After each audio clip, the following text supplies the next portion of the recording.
James lived in a small town with his parents where he went to Triangle Elementary School. Unlike the other kids at school, James was different. He wasn't the same size as all of the other boys, and he didn't learn as quickly as they did, so he was bullied.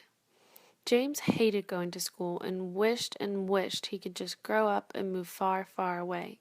He had no friends and never understood why he was so different. His parents always told him he was better than the other kids and tried to cheer him up, but it never really helped. James always felt alone. At school, 3 boys picked on James: Patrick, John, and Tom. They all made fun of him and called him names in front of the other little boys and girls at school who would laugh. They would shout, "James is a midget who can't count digits." They were so mean that James quit going on the playground to try and avoid them. He could never quite stick up for himself, and it never really helped. Years passed, and the 3 boys continued to bully James, and he continued to feel alone. Every day he was sad as he walked home.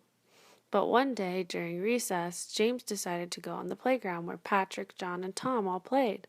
Of course, they began making fun of James in front of the other little boys and girls, but this day a young girl named Lily shouted, "Quit making fun of James. He is no different than the rest of us."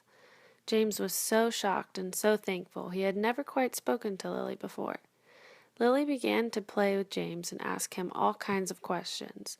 The two eventually built a long-lasting friendship.